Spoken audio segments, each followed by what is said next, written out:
بسم الله الرحمن الرحيم بسم الله الرحمن الرحيم بسم الله.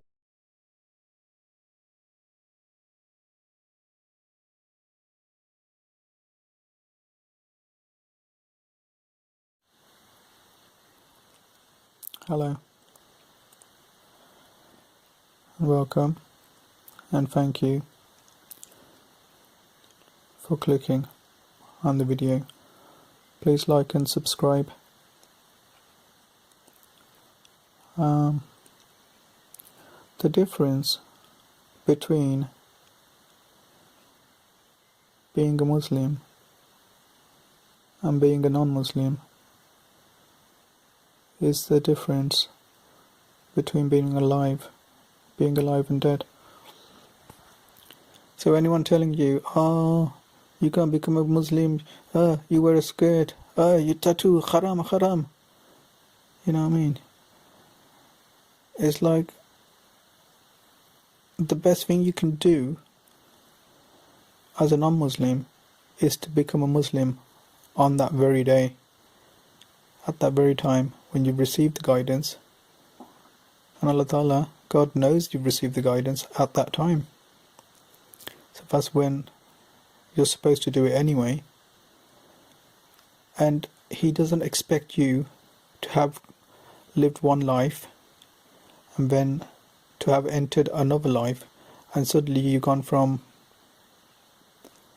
jeans, trainers, and whatever, skirts, whatever, and suddenly He doesn't expect you to be in a cap with a beard down to your chest and hijab or whatever.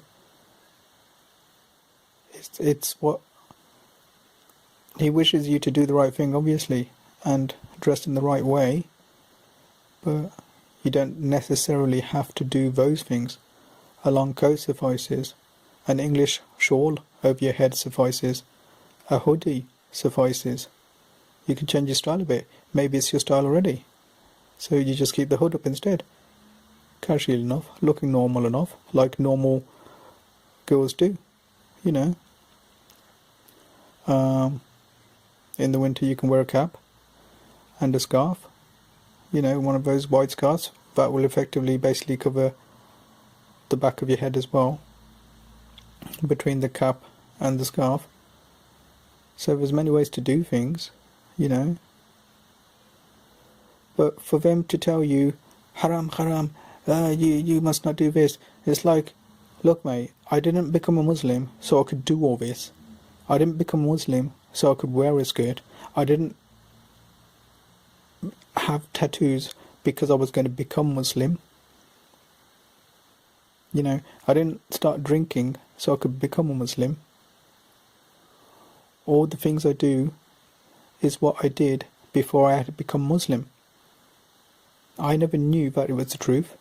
I never knew it was something to do. You know, I come from a Western background. I'm going to drink. I'm going to wear a skirt. I'm going to have my hair out. I'm going to do English things. I'm going to do Western things. I'm going to listen to music and all that. But I know now, because new rules have been implemented in my life, as in I'm implementing them, I know they're there, and I'm going to work on that. But are you the one who's going to stand in front of God, and when He asks you, my servant wanted to become Muslim, and you turned him away?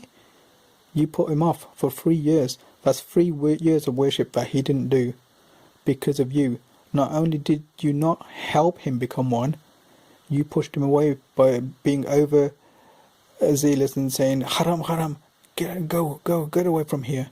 Your haram, your tattoos and your skirt and your hair, you can't do this, you can't become Muslim. It's not up to them to decide. Ask them the question, do you not do any haram yourself? Because my tattoo is not a big deal. Generally it's not a big deal. Because there's worse sins than having a tattoo. The point is, I say generally my tattoo is not a big deal because I didn't have it as a Muslim. I didn't have the tattoo, and when I didn't become Muslim to have the tattoo. I didn't become Muslim to have a tattoo. And all the other things. I'm not becoming Muslim to insult your religion. I can understand how some of you feel. Now I'm going to come to the mosque and I've got my tattoos showing. You know what I mean? That's my previous life. If anything, that's going to show other people who have got tattoos that they can do it as well. You put me off today, you'll put another million of people off tomorrow, because every one of them will be told the same that you were told. Oh yeah, I was told, no, you can't become a Muslim with a tattoo. It's like, what? So there's a lot of blame on that guy's shoulders. Can he answer the question if God said, why did you say he couldn't become it? At the end of the day, God knows the rules he's implemented. And it's true, he wants you not to have tattoos and he wants you to get rid of them. But it's not to turn someone away, because the best thing you can do today is to become a Muslim in comparison to not being a Muslim. No sin is too big, especially if it's just down to, I can't cover my hair yet. You can cover your hair tomorrow, yesterday. It's not a big deal to cover it today if you're going to become Muslim, and if it's going to stop you becoming Muslim. Because if you don't cover it today so you can remain not Muslim,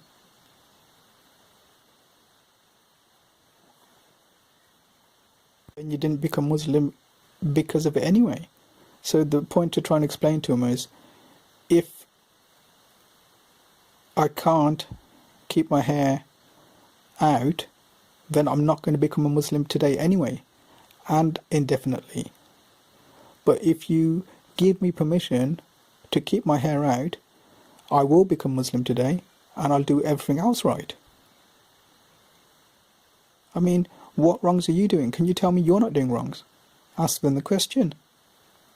You're probably watching porn, you're probably doing this, you're probably doing that. But I can say, by God, as my witness, I can say, I'm doing nothing wrong. You know what I mean? I understand the religion. I've looked into it. I know what not to do. In normal cases, as Revids are much better, because we go to the source, we read up, and we're appreciative of what we've been brought to. But you lot have been born into guidance, so it's not really much of a concern to you. It's the beautifulest thing when someone comes into Islam. Don't put them off. Don't put them off at that time. They're so fragile, they're so subtle. Their belief is just about there. You know what I mean? That's not the time. But it's time to encourage them. It makes me so happy when they come to Islam. I cry. Yet you're putting them off by saying, you can't do this, you can't do that. Don't say that to them. Encourage them. Say, okay, that's fair enough. You know what to do, don't you? Oh yeah, of course I know not to keep tattoos. You can't. Oh, of course I know these things. Those are the main things. Everyone knows that. I have stopped drinking. I've stopped doing this. I've stopped doing that. And I'm going to stop everything else.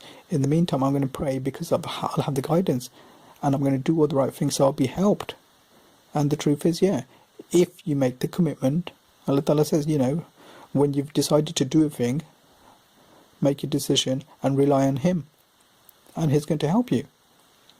So once you make that decision, He's going to help you anyway. You don't have to worry about that. But don't delay, because the worst thing you can be is still in disbelief, especially after you've been given belief. So the best thing you can do, and this is the thing to explain to people who talk like that, is to say, look, today I'm going to become one. But if you say this and put me under this pressure, I won't be one. So how is it worse? So how is it worse, me having my tattoos or me wearing the clothes I want in the meantime? How is that worse? Because it means I don't become a Muslim. So it just makes me another normal person out there on the other side, on the disbelief side. So surely the best thing for me to do is cross this line and come into belief with all my so-called issues, because I've come from disbelief to belief. I live in belief now. On the believing side, I'm on your side now, and I'm going to work on everything else. Surely the worst advice you're giving me is to say, no, stay on your side of the fence, just for these little things. Okay, thanks for listening, guys. Hope that made some sense to you. Just a little bit of, helpful advice, stuff like that. Might be a part 2 if I think it's needed, but you get the general idea anyway. So, thank you. Allah.